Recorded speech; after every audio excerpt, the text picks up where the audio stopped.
Welcome to Follow Your Curiosity, where we explore the inner workings of the creative process. I'm your host, Nancy Norbeck. Before we get started this week, I want to let you know about some free sessions I'm offering every month. I'd love for you to join me for Gratitude and Wonder this coming Friday evening at 7 p.m. Eastern Time. Everyone's asked to bring a piece of music that moves them, which we'll share with each other and discuss. Sunday at noon Eastern, I'm holding this month's creative check-in session, which will consist of some prompts, sharing our current projects, and laser coaching as applicable. Both sessions are free and open to the public. You'll find links to register in your podcast app. If you'd like to be the first to find out about new things I'm up to and hear who's on the podcast each week, I have a mailing list for just that reason. Sign up and you'll also get my series on the 6 creative beliefs that are screwing you up as a bonus. If you enjoyed the show, please leave a review to help others find me. Each one is worth its weight in gold and gratitude. That link is in your app too. And with that, on with the show. Dieter Randolph started his career in the family business of ministry. He's since left that field and has taken on a wide variety of jobs, from car sales to working for Google. These days, he's a writer, speaker, coach, teacher, and podcaster. Along the way, he's refined his ideas of what it means to live a meaningful life, including what leads us in the direction of meaning and how we get thrown off course. Those ideas are also the basis of his book, Meaningfullfilled. Dieter talks with me about everything from the concept of something bigger than ourselves to how our resistance to boredom can choke our creativity, and the importance of seeing each other as inherently worthy, valid human beings and listening to each other's stories. Here's my conversation with Dieter Randolph. Dieter, welcome to Follow Your Curiosity. I'm very eager to hear your story today. Yeah, absolutely. I'm really happy to be here with you today. So I always start out by asking everybody how they got their creative start. Were you a creative kid? Did you find something, later in life after believing that you were never creative? What's your story? That's kind of a funny question for me. I think that it's one of those things where it's like asking someone who likes sports why they like sports. I wasn't that kid, but it just sort of, that was what spoke to me. From as early as I can remember, the things that sparked my interest or curiosity or passion or whatever you want to call it were things in the creative end of things. I was always interested in music and art and things like that. And I love that the ability of someone to make someone else laugh, these kinds of things interested me far more than how fast you could run or whether or not you could throw or catch a ball or some of the things that the other kids my age might have been interested in. Not that it was bad, and I certainly didn't have the wherewithal to even look down my nose at it. It just didn't occur to me. It didn't spark anything for me. So I knew I wanted to do those kinds of things. I wanted to write as soon as I could learn how to read, those sorts of things. And I have to say that it probably helped a little bit that my parents and my grandparents are ministers. And so there's this sense of, if you can get up in front of a group of people and talk about something that's bigger than you and inspire those people to think about that too, that's a good thing to do. You know what I mean? There's that, it's a family business. And so that's part of the proclivity as well, I suppose. I've never heard anybody call that a family business, but that's great. And you ended up in the family business, at least for a while. Yeah. It's one of those things where want to be very clear that I have nothing against any of it. And in fact, I'm very pro church. However, I also recognize that church has been the banner under which a lot of really, really terrible things have happened, and a lot of judgment and fear and hate and all that. And obviously I'm not a supporter of that. But to go back to it, it's like if your parents are plumbers and your grandparents are plumbers, you're probably going to be relatively comfortable with a pipe wrench. It's that kind of thing, because that's what gets talked about around the dinner table. And that's what, when you have a family trip, it's probably because someone's going to some conference, so this is the deal, over and over again, this is the life. Pros and cons to that, of course. I mean, when you're a teenager and you're convinced that your parents are crazy, you know. Meanwhile, there's, every Sunday morning, there's 250, 300 people going, your parents are the best people in the world. You start to think you're crazy. There's pros and cons, but I have to say that it's one of those things where this is how we express ourselves in this family. This is what you're oriented towards, that kind of thing. Nobody was pressuring me deliberately, let's say, but there was an environmental pressure where this is what grownups do, and I want to be a grown-up, and so I'll do that too. In addition to that, it felt very, very important to me and continues to feel very, very important to me to, as I said before, have a concept of something bigger than you and bring that to bear on your life. Now, I still call that bigger something God, but I don't care if somebody else says life or the universe or something like truth, justice, beauty, love, art. That's fine with me. I can't believe in a God who cares about brand recognition, so it doesn't matter to me. And in fact, that's not the point. The point is there something bigger than you? And are you doing something about that? If everybody in the world had that, I don't need them to agree with me and my particular picadillos about how you do it. I don't care. It's about, wouldn't it be a great world if people had a concept of something bigger than them that didn't involve how much money was in their bank account, And so that spoke to me too. And with all of those things going in the pot, at a very, very early age, I was a youth leader in my church. And, I was elected regional representative and international officer of whatever it was. And so as a teenager, I got flown all over the country to go speak at places and plan retreats and do all that super overachiever thing. And you get that payoff of, there's a crowd of people, everybody's clapping, it's working, there's the thing. And so reinforcement upon reinforcement. And, a lot of ways, it was a really positive experience. I started seminary really early. I met my wife when we were both teens in the teen group, and a million years ago now. But I was like textbook, this is the life kind of a thing, to the point where before I was 21 years old, I was an ordained minister. My wife and I had gotten married. We had a baby on the way, and we were running a storefront church. So yeah, it's a lot, right? That's some serious overachieving right there. Yeah, right? Yeah, for sure. And as I say, there were some really beautiful, fulfilling things about that. On the other hand, it became more and more clear to me, being a minister in the field, so to speak, that my experience of church, which was that this is an open and accepting thing. I happen to come from a denomination that doesn't use things like judgment, doesn't even believe in hell, so nobody's going there. These kinds of things. That stuff wasn't happening for me. But I began to realize that, there's a whole rest of the world that has no concept of that. And when you say you're a minister, they think about hate, fear, racism, sexism, oh boy, all kinds of things. And some of that's justified and a lot of it's not.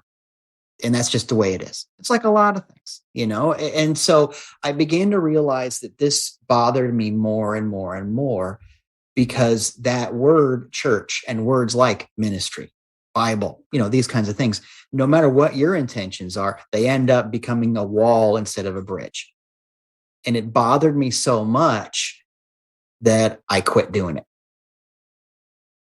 And so for a period of time when I was in my mid-20s, let's say, I guess it's roundabout when it started, I just got a regular job. And in fact, I got many regular jobs because, here we are, young family trying to make it work with no experience of the real world. Not really. I have a college degree, but it's in theology. It's one of those things. And so I did everything.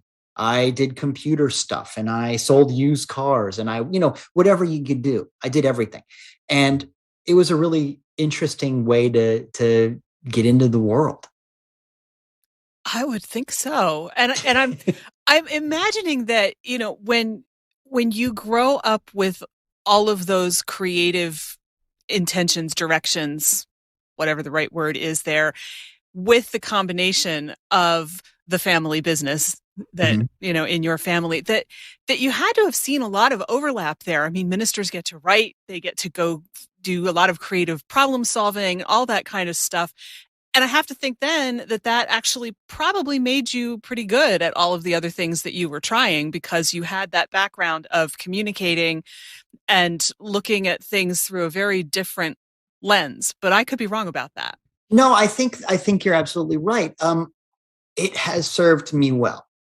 And it's a funny kind of a thing. There's a Johnny Carson quote where he was talking to Steve Martin, and they were doing a commercial break. And Johnny Carson said, "You're going to use everything you ever learned. I'm doing magic tricks that I learned when I was a little kid." There's this thing of everything is practice for life. And by the way, there's a lesson there, because whatever you're doing right now is practice for whatever kind of life you want. So a lot of people are practicing stuff they don't actually want more of, but that's a side note. I have found that my ability to break something down, to express myself in writing and in speaking, to deal with people. And I think the fundamental thing is, I know this is not the typical religious experience based on outer judgment, but my experience with religion is it's taught me to see everybody as an equal, to really try to put myself in somebody else's shoes. Radical mercy, I'm not saying I'm good at it, because I sure slip up at it, but that's the ideal. And when you can look at people that way, it helps.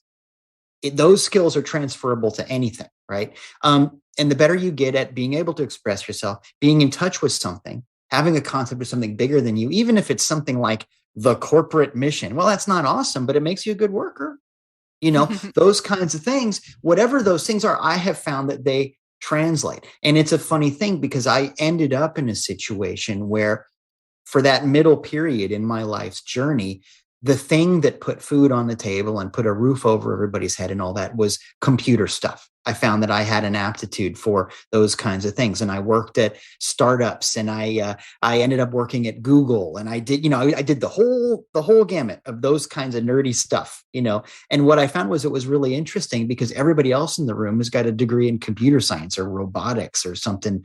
And here's me with my dumb little theology degree, holding my own with them, even though there are things that they know and think about and are interested in that just don't do it for me. But the fact that I have these other things that I've been exposed to put me in a good situation. And so, to anybody listening, I would say that it's okay if it feels like you're not sure if what you're doing is helping you. You're learning things that are going to get you where you need to go. It's never not the case. I have kind of seen that in my own life in various places. And I think I like the Johnny Carson quote, you're nothing. I've heard this before, nothing is wasted. And exactly. I think that's a great way to look at it, that, even if you don't like what you're doing right now, you're still learning something that you can transfer somewhere else, even if it's more about interpersonal dynamics than the actual work that you're doing. You're still learning something that you can take somewhere else. 100%. And in fact, you have a choice. You can decide to absolutely loathe what you're doing. You can complain about it, how much your job reeks, how much the people around you are idiots. You can hate everything. And I get it. I've worked some really bleak jobs. I get it. But on the other hand, when you decide to hate, or even to dislike, we don't even have to use a strong word, you're shutting yourself off, because you're saying to your brain and your heart, this is not me. This has nothing to teach me. And so you'll be right. You won't learn a thing. But what I have found is that life has a wonderful way of giving you exactly what you need to learn. I'm not saying that if something bad happens, you brought it on yourself or something. That's not what I'm saying. But what I am saying is, you tend to draw to yourself the lessons that you're ready for, so that you can grow. And what I have found for sure is that life has a way of turning up the volume. I think almost everybody has an experience of, I went through this thing over and over again, and it just got weirder and weirder and worse and worse. And then all of a sudden, I finally got sick of being sick of whatever that was. And I learned. I got to escape velocity, and I got onto something else. Life is like that. Life will turn up the volume. And so you can hate and disparage whatever it is, the relationship, the job, the whatever. And as long as you do, you are guaranteed to stay in it, and it will probably get worse. But on the other hand, if you go, wait a minute, yeah, this does suck. But what if I'm here to learn something? What if I'm here to teach something? I'm not saying put up with abuse. I want to be very, very clear about it. I'm not saying that. Then that's a different situation. But I am saying that it could very well be that there is someone in that situation who can teach you something that will help you grow. And it could very well be, and in fact, almost certainly is the case, that you're there to model something. There's something in your heart that situation could benefit from. You might make that company a better place by doing the thing. And so sometimes when people come to me for counseling, for example, and they say, how can I get out of this situation? whether it's a job, relationship, whatever it is. How can I get out of this situation? And I will often say, look, if you know for sure that you have done your absolute best to learn and to teach, those are your two responsibilities. If you've done those two things and you can say in clear conscience, absolutely, I've done everything I can, then you can go. But you probably won't have to ask those questions because you will find that you just automatically get ejected from it. Something will happen. Either you'll get the promotion or you'll get fired. And both of those things can be an incredible blessing. Because you're ready for something new. That's the deal. And I've learned that the easy way and I've learned that the hard way. Yeah, I've had some experience with that too. And I think it's very true. I think when the time comes, it comes for a reason. You've done everything you can do in whatever capacity it is that you were meant to do it. And it's time to go do something else now. Yeah. And I have also found that old saw, when the student is ready, the teacher will appear, applies to a lot of things. When you're ready for something, you will find it presenting itself to you. Now, I think that a lot of us need to learn how to exercise those listening muscles. Every love story is about that, isn't it? Every Nora Ephron movie is about how I didn't realize that it was you that I loved the whole time. It's that's the plot of so many things, right? And the reason that our hearts resonate with that plot is because it's a problem that we're working out too. We need to get better at listening. But the truth is that one way or another, your destiny, if you want to call it that, whatever, will find you. Your growth, let's say, will find you. What I found was I got to a place in the computer business that I was making some money. I was doing good. I was getting promotions. The performance reviews were good. By any metric, it was working out. But I wasn't very happy. And there's lots of reasons for it. We know that money can't buy happiness, and there's lots to talk about in that end of things. But in general, I just kind of felt empty. Am I just this machine for making money? And it didn't make me a good husband or father. It didn't make me a good person. It didn't make me a good anything except earner.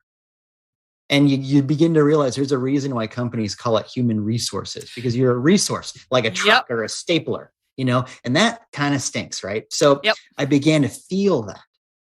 And I got to this place where a couple of things happened in rapid succession. And I think they had been happening, but I didn't know it until I got in touch with that feeling of, wait, I don't like this.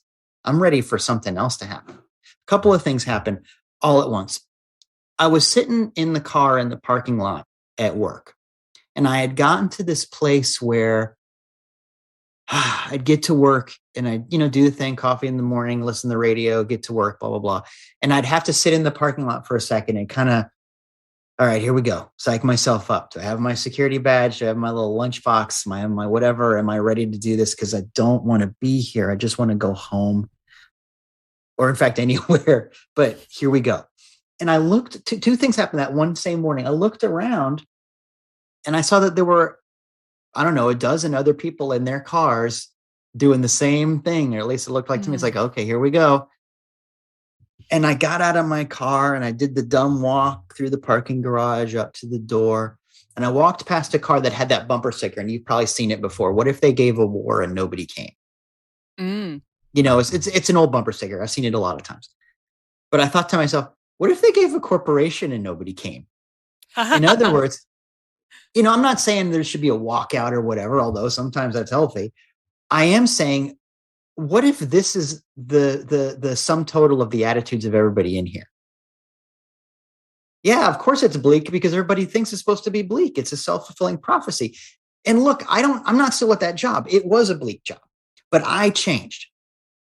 And that started to change things for me at work. And what started to happen is, because I gave myself permission to think bigger thoughts, to try to find some kind of creative moment in some way, I didn't have to even do anything about it. The desire and the willingness to let myself have that desire seemed to be enough.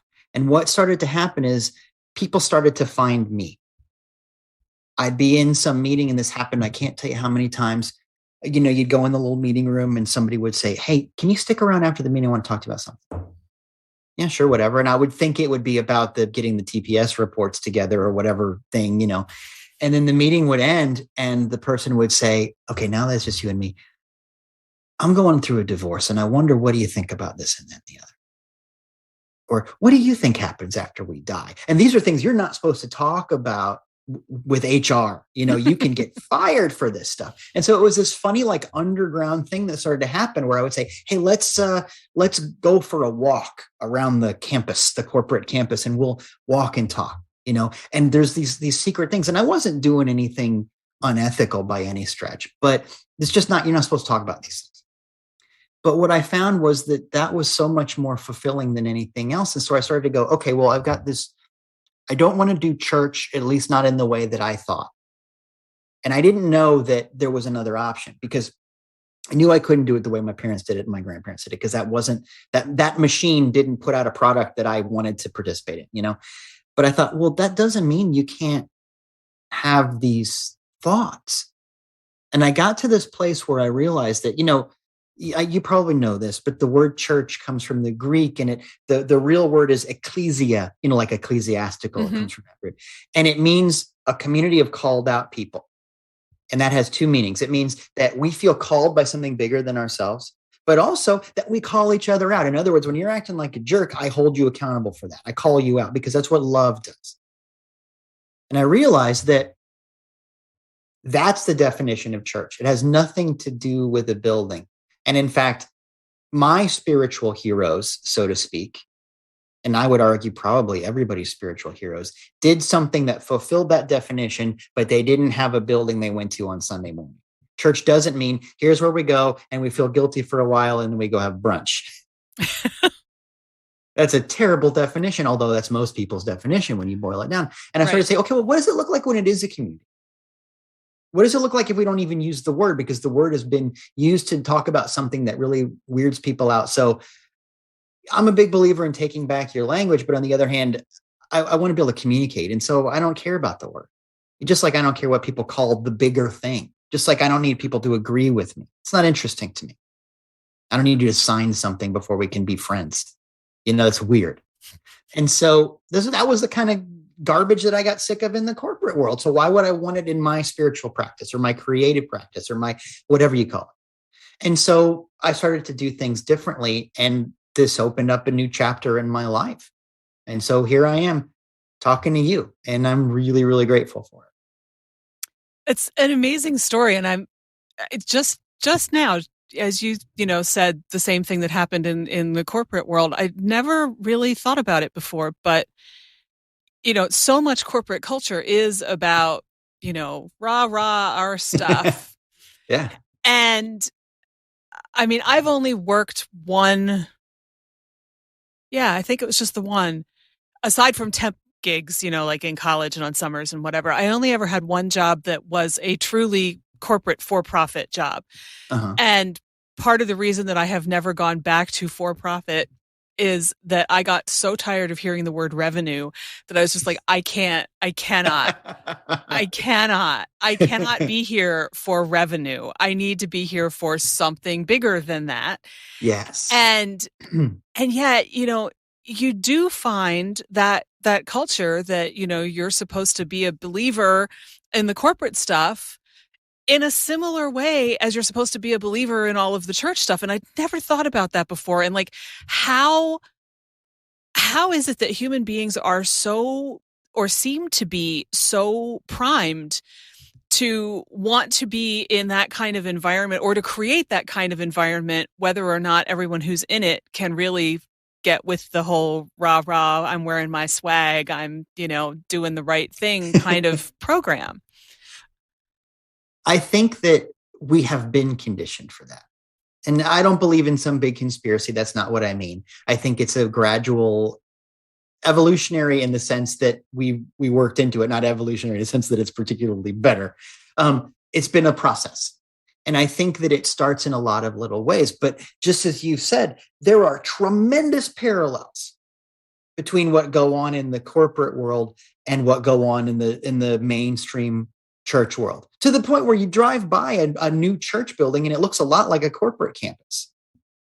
You can't even tell the difference from the building. It used to be that there was like a vocabulary of architecture where you could say, oh, this building is dedicated to God's stuff. This building is dedicated to banking stuff, for example. This building is dedicated to learning stuff. Like, so it's a school, it's a church, it's whatever. But that is not, they're all getting blurred into this generic corporate thing, just like the people in it are being blurred into this generic corporate thing. There's this basic philosophy that you can find in any arena that for some reason, that one guy is better than everybody else. And you see it in the fact that the CEO of a company makes so many hundreds of times more salary than the person that's driving the truck, for example. And, there's a lot to say about that. And that's probably not the purpose of our conversation today. But the point is, do you really think that that person works that many hundreds of times harder? Nope. Or that they're that many hundreds of times smarter? So we all decided, and it's like, what if they gave a corporation and nobody came? We've just all decided that you're better than me. And it's the CEO or it's the religious professional. Well, I've grown up around ministers, and I can tell you they have just as many problems as anybody else. Doctors get sick. Stuff happens. It's one of those things where the structure ought to be a little bit flatter if it was going to mirror what's in our hearts. But I think we've been conditioned that this is just the way that we do things. And I think that it's been a gradual process of going, if I can get you to believe that you're supposed to make yourself miserable, whether it's spiritually miserable or financially miserable, like you got to pay your dues, if I can get you to believe that, and that there is some external eventual reward, and the only way to get there is by suffering, well, I can get you to do anything. And in fact, it's a wonderful self-perpetuating cycle, because it's like, well, I guess if I can hurt myself even more, then I'm even more worthy. Now, was I just talking about the corporation, or was I just talking about church? You can't tell, because it's the same philosophy. I would argue that that's not the way that us human beings are wired. That's not really what's in our hearts, which is why it sucks. If you were built for misery, misery would feel comfortable. It would feel like room temperature. But the fact that stuff that hurts is proof that this is not the way it has to be. But it's the way that I think that we accept that things are supposed to be. But I think that part of it can change very quickly when we start aiming for different things. We have been told that a happy person is someone who can tell people what to do. We've been told that a happy person is someone who has a lot of money. Well, I've known a lot of tyrants in my life who don't seem happy. And I've known a lot of wealthy people who don't seem happy. You can be miserable in a private jet. Mm-hmm. And one of the things that I like to point out is, like, I don't know if you've ever seen these, Real Housewives of Hollywood or Beverly Hills or Real Housewives of Atlanta. There's a whole franchise of these shows. Mm-hmm. I'm not recommending anyone watches them. But what I will point out is, inevitably what you have is people who have buckets of money. And they've had all the right surgeries to look however they're supposed to look. They've got anything they want to have and more. And they're on TV. They're getting attention. But not only are they miserable, but it seems like they're dedicated to making everyone else miserable. I think that part of the change for us, the change towards happiness, can happen when we decouple the concept of external material stuff, success, and happiness. You know people who have money who ain't happy, and you know people who don't have anything who are happy. And to put that another way, you can have a very sweet, wonderful life that does not involve a Maserati. Yeah. I'm not saying it's bad. Toys are fun. But when you think a toy can tell you who you are, you will be mistaken. I remember when I was a little kid, and I really thought that getting this particular BMX bike was going to be it for me. Man, it was like the Christmas stories, like the Red Ryder BB gun thing. It was like, this is it. So I probably just destroyed my parents, badgering them about it. This was the bike, And I think everybody's got a story like that, where there's this one real banger Christmas present or whatever present. This is the thing. And I got the bike, and it was awesome for, I don't know, a couple of weeks. And I'll tell you, I have no idea what happened to that bike. I don't know where it is. Well, there's a lot of things like that, because stuff can't tell you who you are. Yeah. And that's the lesson. When we get that, we stop being controllable. And, in your book, Meaningfullfilled, which is the kind of book that I just sat down and basically inhaled. Well, thank you. You say a lot about things that can't tell you who you are, Mhm. and I think, what was it? I think you have a line that's something like, if anything can leave you, it can't tell you who you are. Yeah, that's the thing. I think that we try to define ourselves by stuff that goes away, and it's such a funny thing to do. If it can go, then it's not definitive. Let us get to the place where we stop defining ourselves by our scars, for example. And that seems extreme, but think about it. How many people, when you meet them at a party, when you say, how you doing, they tell you this terrible tale of all of these bad things. And I want to be an empathetic, sensitive, caring person. But on the other hand, that's not what I want to see about you. And you know exactly what I mean, where you see people that are trading their miseries like baseball cards. Oh, you got that? What about this? Your leg, my eye. You wouldn't believe how terrible my kids are. And this bill I got to pay. And it's almost like once again, we have been trained that misery equals eventual success. And so it's no surprise that people trade miseries when they talk. But let us get to the place where instead of defining ourselves by what has gone away, we define ourselves by what has remained. Yeah, you know what? Maybe you did have a heartbreak, and I'm sorry about that, of course. But look who you are now. Let's figure out who you are now.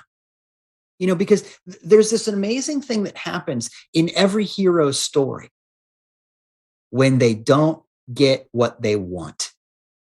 And I think we miss that because we're supposed to, I get what I want, and that means that I'm good. That's not what makes you good. The moment the hero becomes a hero is almost always the moment when the hero realizes they're not going to get what they thought they wanted. Luke Skywalker would have liked to hang out with Obi-Wan Kenobi a little while longer. Frodo didn't want that ring.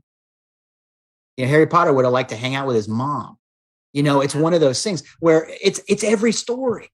The stories that we think about in the movies, the stories in the Bible, the stories in every wisdom literature, and the story of your and my lives.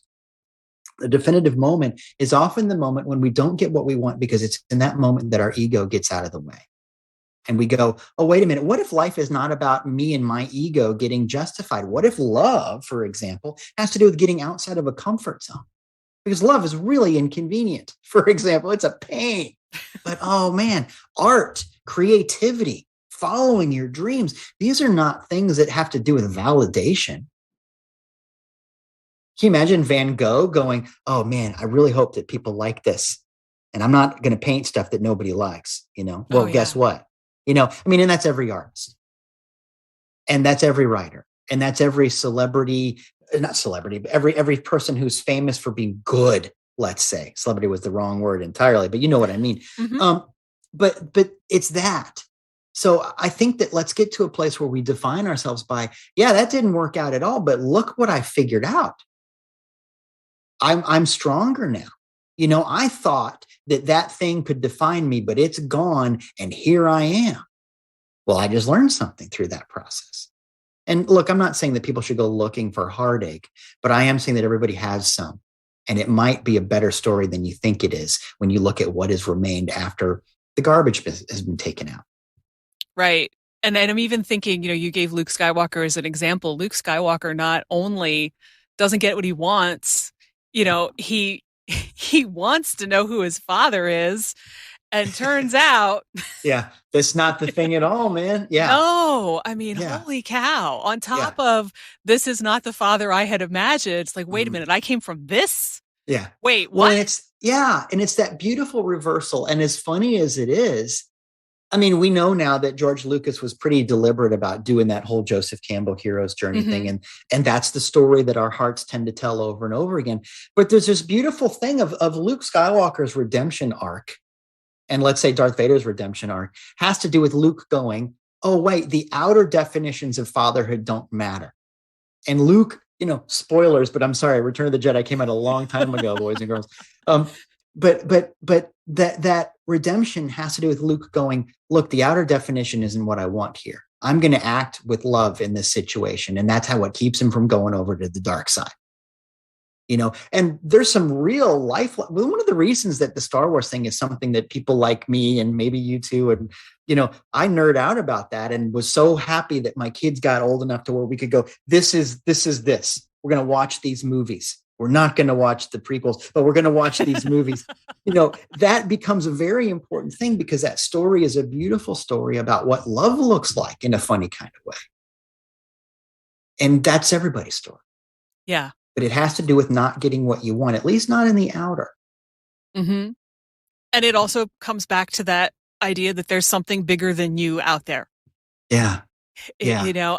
And I feel like a lot of people, and I don't know, I may just be projecting this because it certainly has been my experience during the pandemic, really like, I want to be part of something that's bigger than me right now. Yeah. I think that we all do. I think that the real definitive moments in our lives are those moments where we come face to face with that, whatever it is. And like I said, I don't care if you call it God. That's not interesting to me in the slightest. But you have these moments. Everybody has these moments where something is just so true that you're moved by. You feel the truth of it. When something is so beautiful that you cry from the beauty of it. When you laugh until you can't breathe, when you stay up all night working on some dumb thing that no one else is even ever going to see. Everybody, the definitive moments are the moments when we come face to face with that bigger whatever it is.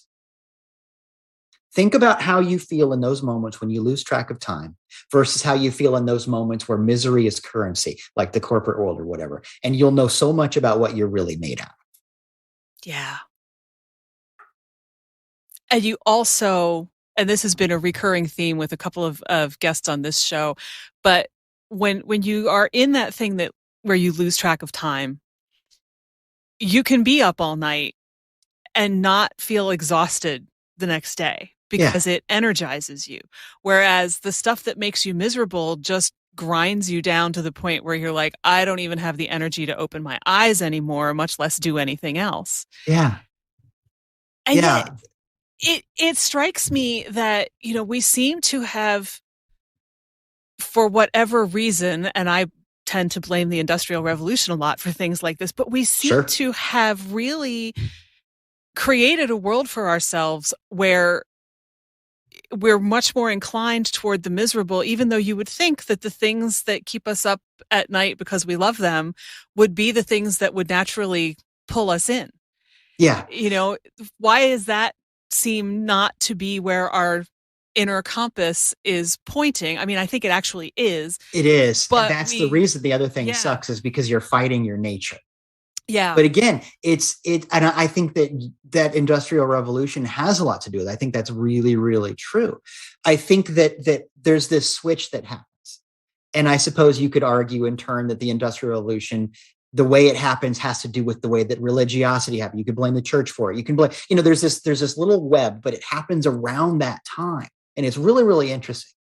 But before that, this is one of the things I mentioned in the book really, really quick. And I wish I had spent more time on it, frankly, but maybe some other book. But I mention it because it really sparked my curiosity. And that is that before the Industrial Revolution, before people were equated with machinery, I want to get all Karl Marx on you, but you know exactly what I mean. Before you became the same thing as a truck or a stapler, a resource. Yep. The model of work was, I want to get so good at what I'm doing that I keep doing it. Now that seems very primitive, but think about it. If I'm the village blacksmith, my goal is not to ever stop being the blacksmith. My goal is to be renowned for being a blacksmith, where it becomes art. It moves from craft to art. That's the goal. That's the career goal. I'm not going to be the CEO of the village smithy or whatever. I'm just doing this. I want to do this so I can keep doing this. That's the goal. Well, nowadays, post-industrial revolution, the goal is I want to get so good at my job that I don't have to do my job anymore, because I'll be a manager of that job or I'll be a CEO of that. And I'm not going to do the little piddly things that I hate doing now. Well, that means for that to happen, it means that I have to perpetuate the system. And that means I need other people who hate doing what they're doing. Mm-hmm. That's my job, is to create more hate in a roundabout kind of way. Well, that's a really different thing. And it does happen around that time. Why does it happen? there's a lot of reasons. Like I said, I think you can blame a lot of things, but I think the overarching mentality that drives that is this belief that you're not worthy. I've got to earn my worth. And that means that I need to be miserable about it. And we tell our kids that. We say terrible things to kids. We'd say, pull yourself up by your bootstraps. Which is literally impossible. Yeah, well, and I don't know if you know this, but that phrase came out. If you can, you probably do know this, but I don't know if everybody listening knows this. Right. You can, please, if you're listening, when you get done listening to this, look it up, because the historical context is that was used to say something you can't do. Mm-hmm. You can't pull yourself up by your bootstraps. And it was meant to say nobody does anything alone. We're all in this together. And it's so weird that it's gotten perverted into this idea that everyone should just be on their own and it's me against the world, which is the opposite of the intention. And it's so goofy because it's a physical impossibility. Yeah. But we tell people that because I need you to occupy yourself with the impossible, because the longer you do that, the more I get to perpetuate this power system that believes I'm better than you. And that's so messed up. It's just not, it's not okay. But like I said, we can start to take that apart just by realizing that it's okay to do the thing you want to do. And yeah, maybe you don't get to do it all day long because you got bills to pay, but you can devote an hour a day, a few minutes a day, do the thing, wake up an hour earlier and feel something, whatever that is, those moments. But all of that comes back to the basic idea that no matter what you hear from television or whatever, or your church or your family, or no matter what you hear, you are, and I need everybody listening to hear this, you are fundamentally worthy. Because the real stuff, the good stuff, the meaningful stuff, however you want to define that, you don't earn it any more than you earn thermodynamics or gravity. It just is. You don't earn sunshine. The sun just shines. Yeah. And when you've been in the zone, so to speak, whether that's in a physical activity or making art or writing something or just being in love with something or somebody, that's not earned. It just is. The real things just are. Yeah. And I think that, all of these systems that we've been talking about in so many cases are intended to tear people down rather than building them up and recognizing that inherent worth. I'm thinking of like the average performance review system in a corporate environment, or even, I taught for 8 years, and there's a part of me sitting here thinking, oh Lord, how did I help to perpetuate the idea that my students might not have been worthy enough without even realizing that I was doing it? Because, you didn't work hard enough on this paper. I mean, and I tried very hard not to be the kind of teacher who would judge a kid solely by the quality of what they turned in. I mean, every kid is different. Every kid is coming from a different angle. But it's still possible that there are some that just frustrated me enough that I judged them in ways that weren't really justified. Yeah, and I've done that kind of thing too. Yeah. And it is what it is. But there's only so much you can do in a moment. Yeah. And you're allowed to have times when you're not, working for the cause every nanosecond. It's okay. Sometimes I watch garbage TV. It doesn't make me less of a person. I sat through the Justice League movie. I'm not proud of it. It's one of those things. We do what we do. But as long as you just, let's give ourselves a little bit of slack, because nobody else is going to if you don't. Nobody's going to love you more than you love yourself. That's just the deal. Give yourself a minute. It's okay. But as long as you have that value in mind that, fundamentally, the people around me are worth something. People, it's such a funny thing, but people ask me all kinds of questions and I open myself up to that. I used to have it's still out there, but I don't really make movies on it anymore. But I used to have a YouTube channel called Ask Dieter, where people would send me questions. I just answer the questions, and they could be anything. Sometimes they're very religious, sort of spiritual stuff. And then one person asked me how I felt about hallucinogens and, just whatever, it was fun. But so I opened myself up to questions. And one of the questions that came up a lot was, should I give people money, on street corners or when they come up to me in the parking lot and say, I just need bus fare to get to the next town and all that. And what should I do about that? And It's not a yes or no thing. It's not a black or white thing, because the truth is, you know darn well that sometimes it's a scam and maybe sometimes it's not. And there's something to be said for saying, look, I don't care what the other person is doing. It's about, am I a charitable person? Am I a giver? Because that's, the world needs that. So even if that person is going to go do something bad with it, but then you can go, yeah, but I don't want to fuel that. So where am I with it? And so the answer really that I gave is, your job first and foremost is to look that person in the eye and see them as a fellow human being. And just take a minute in that space, as hokey as that sounds. And then you'll make a decision about what you need to do in that moment. I've given gobs of money to people on street corners. And I've also had days where I've honestly said, I don't have any cash right now. Sorry. Don't lie, but that was the truth of that moment. And I didn't feel bad about it in that moment, but the fundamental job you and I have, that everybody has, is, can you see that other person, as a valid human being, just because they didn't drive up next to you because they're standing on a street corner? And if you can do that, the other decisions get easier. So yeah, maybe I didn't say exactly the right thing to that student. Maybe I know I'm not supposed to hate other people, but when that one person gets up in front of a microphone on television and says things that I find politically abhorrent, sometimes I go, wow, what a jerk. That's not helpful. I know it's not helpful. But on the other hand, if I can fundamentally go, wait a minute, they're a human being and they deserve that. They're valid. That student was valid, even though, maybe I didn't articulate that. Okay, fine. And you can build on that. We have our moments. Yeah. And with luck, somebody else was there to fill the gap.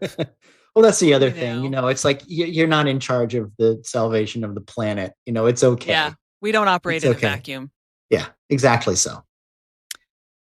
Yeah. So you had mentioned way back when we started, you mentioned listening, and listening is something that I'm becoming more and more interested in, because certainly doing this podcast has, really been an education in listening. And I'm curious to know how you view listening and what you've learned about it. I think it's everything. I think it's almost literally everything. Because the thing is, the world is already in pretty good shape. I mean, obviously, there's environmental and stuff like that. There's things we have to do. But in general, the universe, let's make it a little bit bigger. The universe takes care of its own.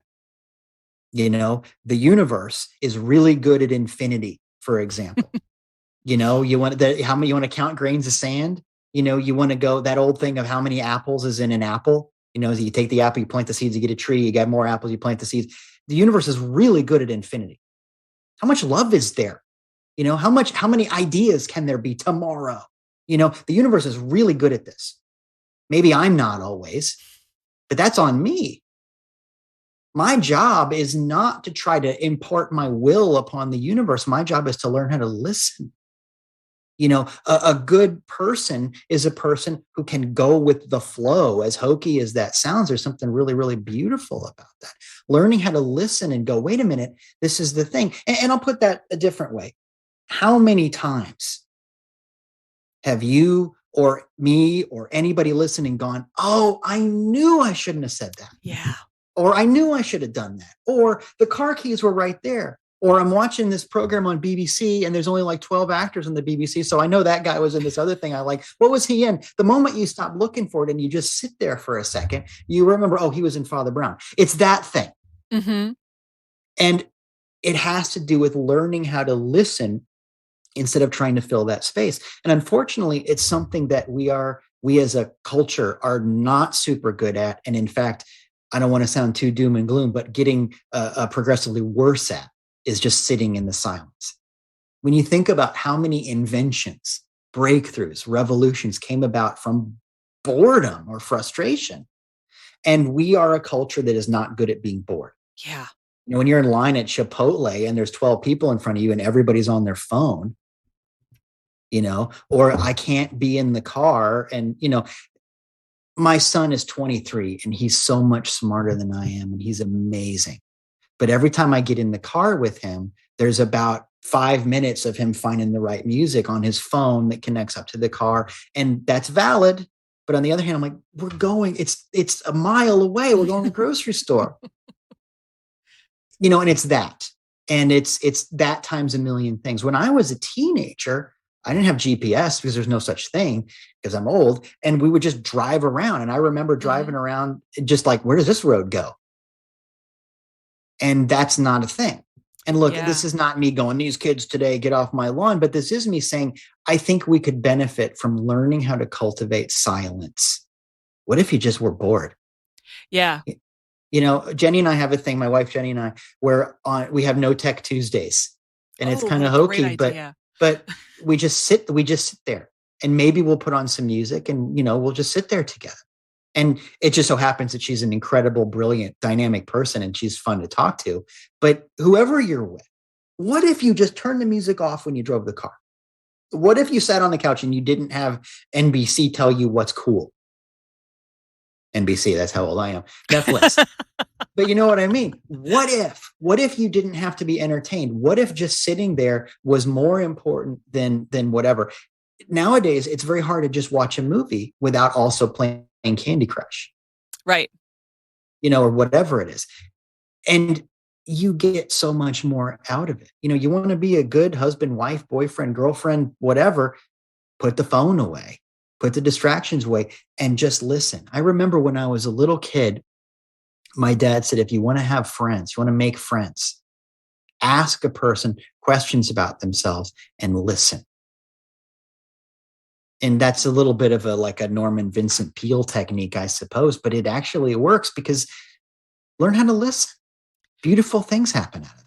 Yeah. And I feel like, the fact that we are, and Lord knows I'm as guilty of this as anybody else, always glued to our screens. I will stand in line and be looking at, Twitter or whatever, checking my email.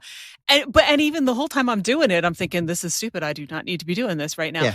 But I think that also contributes to the fact that we seem to have gotten bad at seeing each other as, real, valid people just like us. Oh, yeah. Oh, gosh. Well, and there's a lot to talk about there, too. I mean, Jaron Lanier, who was a innovator in the field of virtual reality and social media stuff way before anybody else. He wrote a book, and now I can't remember. I think it's called The Case to Delete Facebook, something like that. But his name is Jaron Lanier, brilliant, brilliant guy. But he talks about this phenomenon that when you see somebody online, there's a tendency to not see them as human beings. Mm-hmm. And you can say anything. And look at all of the terrible things that happen, because you forget they're real. And there's this feeling of, combine that with this feeling of, I can't sit and listen, to go back to what we were talking about a minute ago. I can't be open. Instead, I've got to fill that space with my stuff. And all of a sudden, everybody feels like they have to write a review for everything. And I don't want to, this is me sounding like a really old person, but what happened if you don't have something nice to say, don't say anything at all? There's something for that, that actually helps. So again, to turn this into something that we can learn from, I would say to people, just take a minute, recognize that, yeah, you know what? I'm a little bit socially awkward too. I don't really want to have a conversation all the time when I'm in line for food or at the movie theater. I recognize that that's hard for me. I do really good on a stage in front of hundreds of people and that kind of stuff. Talking to you in this way, this is great, but it's very difficult to go make a conversation with a total stranger in a restaurant or whatever. I'm not good at that. Some people are, most people aren't. I get it. The phone is a great way to mask social awkwardness because I don't have to talk to you. I'm talking to my phone. I'm taking a picture of my nachos or whatever it is. That's the thing. Well, okay, I get it. And I get that you get this great serotonin hit from that or from lining up fruit in a row. Awesome. But the thing is, your brain just checks the box of, I got a thing done. But your brain doesn't know that you didn't actually get anything done. You've simulated it. It's virtual reality. But you can get that same serotonin hit from going, I actually connected with a human being. Yeah. And social media is, artificial connection. It's not real connection. Yeah, your friends are not your friends. Right. And I deleted Facebook. I'm still on Instagram and Twitter, weaning myself, in some ways, but it's a nice way to connect. But I got to the point with Facebook where I just couldn't, it just felt so silly to me. I don't think anybody needs to know the results of the poll about what kind of pirate or salad dressing I am. So I got done with that, and so it felt good. I couldn't believe how good it felt to get off of Facebook. Yeah, It was I did the same awesome. thing about 4.5 years ago. And I definitely had withdrawal for a week or two. Same. And once it was over, it was just like, wow, I cannot believe how much I don't miss that. It's like when you break up with a dysfunctional partner, where you're like, Hmm. oh my gosh, I was putting up with some crazy stuff, man. Yeah. And you just don't realize, because other animals are engineered by evolution to have a specific thing. They have wings so that they can fly, or a giraffe has a long neck to reach the high fruit, whatever it is. Us humans don't evolve in those ways. Instead, our gift is that we can adapt to anything. Talk about Buckminster Fuller saying, we just adapt. We build ourselves scuba gear. Now we can be underwater. It's that kind of a thing. Well, that's our skill. That's what humans bring to the table, is we can adapt. Right now, we don't have to evolve into it. We can just adapt to it. But it also means that we can adapt to some real miserable, weird, stupid, goofy, awful situations. How did we get to this place where we believe that there's this external reward and we're supposed to make ourselves miserable? Because it was presented to us and we adapted to it. And then we taught our kids to adapt to it too, and so on and so on. And they'll tell their friends and they'll tell their friends. It's that now thing. it's just accepted as that's reality when it's not really. Well, and I had this wonderful moment when I was in seminary.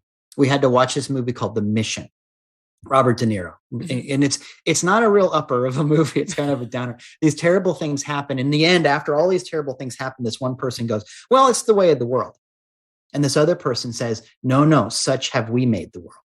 Mm. And I think about that from time to time, because oh, wait a minute. This world is like a democracy. And everything I do and say and think is a vote for the kind of world I want to have. And so by and large, I'm going to vote for love. And sometimes it's just as simple as that. Yeah. There's been a quote that's been echoing through my head as we've been talking, from Babylon 5, which is, we are the universe trying to understand itself. I like that. And I think that, when we stare at our screens, we think we're understanding things, but I think we're more likely to understand things when we actually talk to each other. Yeah. Yeah. Well, and that makes me think of a Mother Teresa quote where she said, God has no hands but yours. Mm.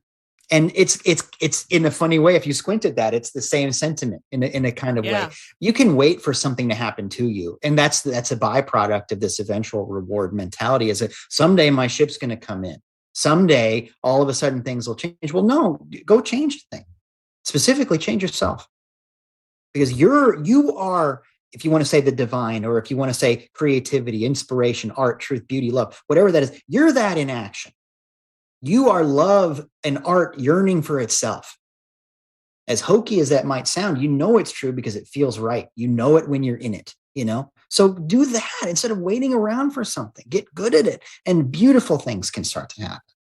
Yeah, I like that. I like that image. And, I can feel the goosebumps going up my arm, which is the sign that we tend to ignore. When we were talking about this earlier, I was thinking of, the Bugs Bunny cartoons where something happens and, Bugs gets whacked on the head and rings like a bell. And that's that feeling. Yeah. And we tend to ignore it. And I actually have a line from your book highlighted here that I feel like goes with that, where you said, what if instead of trying to figure out your life, you tried to feel it out? What if your heart led the way? Which I feel like is the piece of advice that we all should get when we're kids, but we don't, because it scares mom and dad, and they think that that means we'll be the person begging for bus fare. And so it's no, go join the big corporate office that will make you miserable, because that's the only way that we know for you to be safe. And then you're on your own. Oh, yeah. It's incredibly well-intentioned. Mm-hmm. People listening to this, maybe your parents messed you up by telling you stuff like that. I totally get it. And I had a different experience of my parents messing me up. It was different, but I understand. I really, really do. Please understand that it was almost 100% certain that they meant well. Absolutely. Because I'm just trying to get you through the world. And this is what goes on. This is what's valuable in our world. So they taught you that. And maybe you got really good at adapting to ignoring those goosebumps, because there's no cash value in the goosebumps. Maybe you got really good at ignoring what your heart said because somebody said, well, you got to pay your dues and be miserable and set your dreams aside because who the heck are you? When you know in your heart that every hero was made out of the same stuff you are. And I think that any hero, when you really press them, and you can go spiritual heroes, I've got mine, or you could go heroes in the movies or books or whatever. At the end of the day, any hero would say something like, look, I'm not any different from you. The only thing different about me is that I know who I am. Ooh, yes. And then that becomes your job. You go, well, then who the heck am I? And you can't learn it by how much money you have. That's not definitive. That bike that you got for Christmas can't tell you who you are. Whether or not somebody pays attention to you, that can't tell you who you are. There's something inside that is trying desperately to come out through your art, through your writing, through your ability to be a caring human in the world, to pick up a shovel and help, that whatever that is for you. And you already listening to this right now, you already have a sense of what you ought to be doing. It's okay. You don't have to quit your job and join the circus. You can do it a little bit. You can volunteer for something. You can write a couple of words a day, pick up a journal, do a thing, go get a paint by numbers kit. There's a thing you can do a little bit. And if it feels like, oh, this might be the right thing to do, then do it. And it might be different tomorrow, but you will have grown. Yes. And that's how the world gets better. And you'll have done something you loved in the process, which provides its own energy and momentum to keep doing more of it. Yeah. I mean, we need to get really good at taking care of each other in our culture. I really think that we're not doing a great job at taking care of each other. I get that. And I'm not saying this, what I'm about to say is I'm not saying that that's not important. We need to feed people and clothe people and shelter. Yes. But we've been taught that the Maslow's hierarchy of needs is the end all be all. That's all that we're supposed to be doing. But the thing is, when you love somebody, you'll stand out in the rain. When you do something that's meaningful, that hierarchy of needs is meaningless. You don't care if you're hungry. You skip a meal to work on that painting. We begin to realize that who we are is not defined by food and clothes and shelter. And that's when we become dangerous in the most interesting kind of way. Yeah. And I think that we're all hungry for that sense of meaning, which is probably part of why I inhaled your book. Because it does feel like most of us go through the day and we're basically just on that hamster wheel. And, that's fine while you're distracted by the hamster wheel. But when you stop being distracted long enough to say, sorry, why am I on this hamster wheel again? Does this mean anything?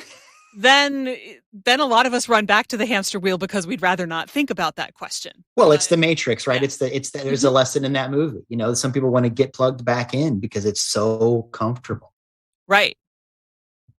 But it's the choice. And I was thinking of that earlier with the human resources part. We're batteries.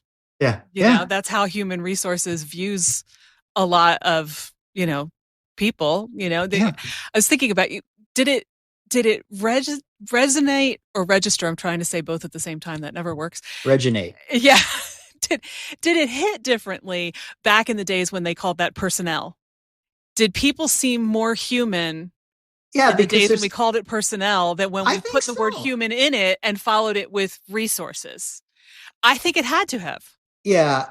Well, yeah, I think it had to. I think there's something really valuable about seeing people as persons and a personnel versus, well, I'll tell you what, my very first day at Google, we had this huge orientation and most of it was about how great Google was and all of that.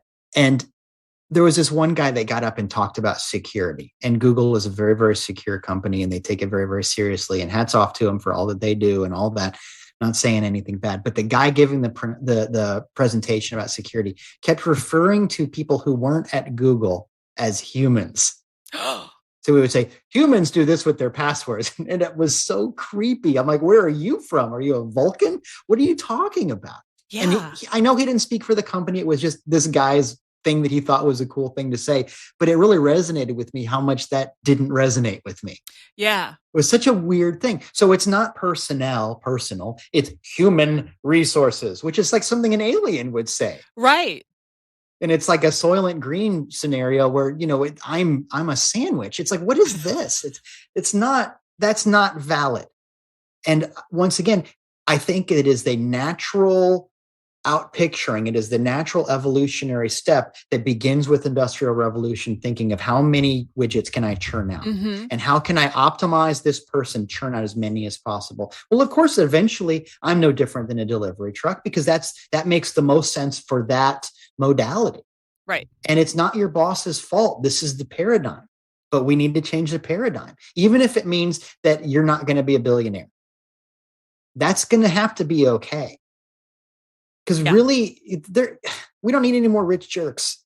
Right. I'm sorry, we just don't. We got a lot of them, and they're not helping anything. No.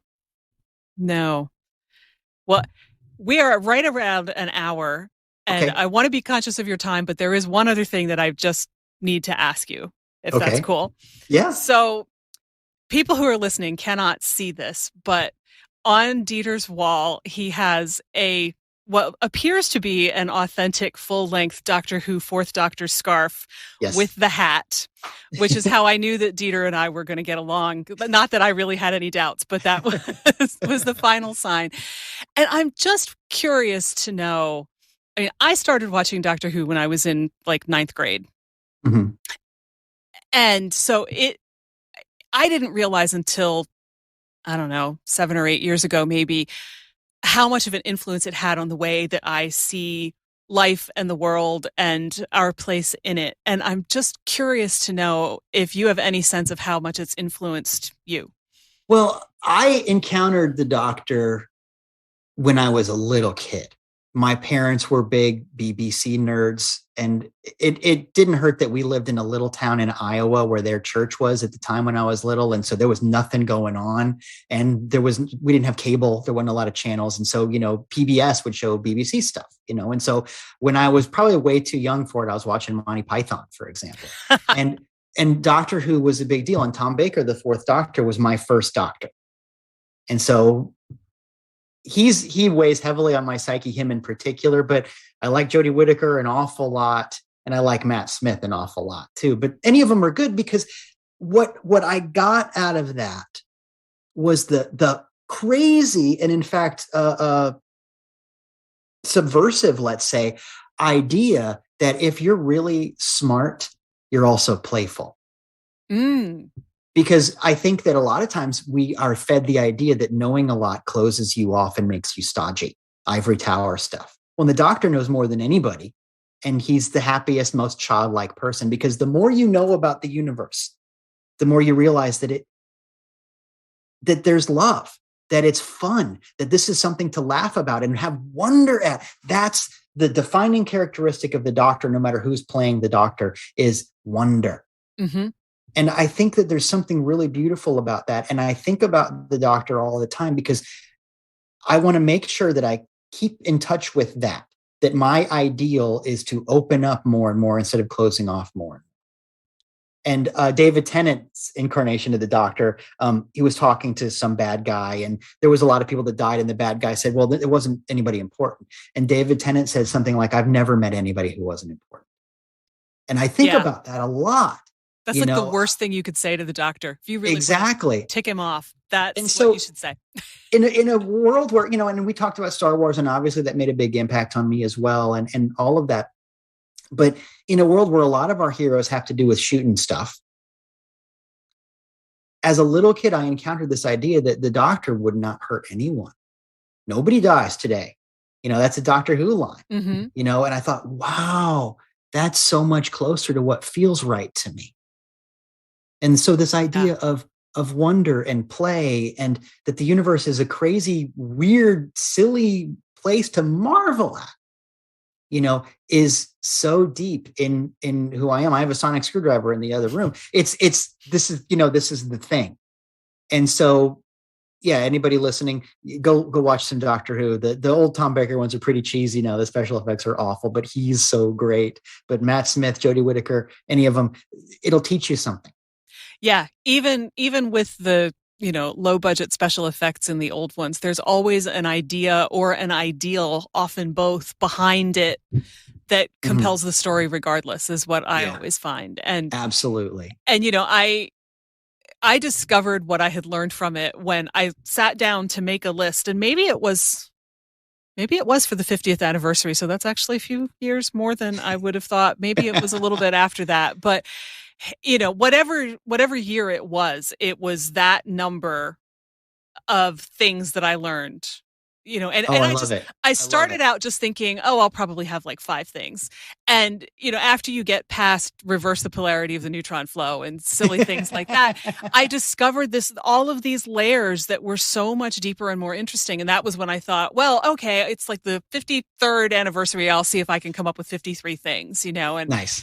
and I posted it on Tumblr where things are very hard to find if you don't catch I'd like to something see right in that the though. moment. That's cool. Yeah. I have it somewhere. I'll send it to you because I think I Please may do. have posted it on my website too. But yeah, things like, power is an idea rather than a concrete thing. And we give people power Hmm. by deciding that they deserve it. But that means that we can take it back, Yeah. which is the part that we tend to forget. Yeah. There are more of us than there are of them. If somebody's abusing their power, we, should be able to take it back. And, just random things like that. But Well, yeah, and like, so often, yeah. in the stories, the arc is such that the person who is the villain, you begin to realize by the end of the story that they're just really sad. Mm, And I can't think of how many stories where the doctor ends up trying to help them hmm in some way, not help them beat up people or whatever, or oppress, but help them get to wherever it was that they were trying to go. In one way or right. the other. That happens a lot. That's sort of a Doctor Who trope, is you get to the thing and whoever the human companions are with the doctor are often puzzled at why are you helping them? And he's like, they're just misunderstood. They're sad. Let's get them so that they stop hurting people. Let's get them to happy, because happy works, and there's some really incredible, beautiful lessons in all of that. But it's just, that's deep in my DNA for sure. Yeah, mine too. So I had a feeling that might be the case for you. Well, this has been fantastic and wonderful. And I'm so glad that we made the time to do this. And I hope that everybody will go check out your book. We'll put a link to that in the show notes and, all your other various links and websites and stuff so that people can find you. But yeah, thank you so much. Oh, it's been a lot of fun and an honor. Thanks a lot. That's our show for this week. Thanks so much to Dieter Randolph for joining me and to you for listening. If you enjoyed this week's episode, please share it with a friend. I talk to people all the time who are feeling totally lost, overwhelmed, and stuck creatively. And I know there are lots more of you out there who are feeling the same way. So I made something to help. Check out the link in your podcast app for my creative tune-up kit. It's $37, super affordable, and it's full of my favorite coaching tools to help you rediscover your creative self and make progress fast. I would love to get it into your hands so that you can get unstuck and create beautiful things this year.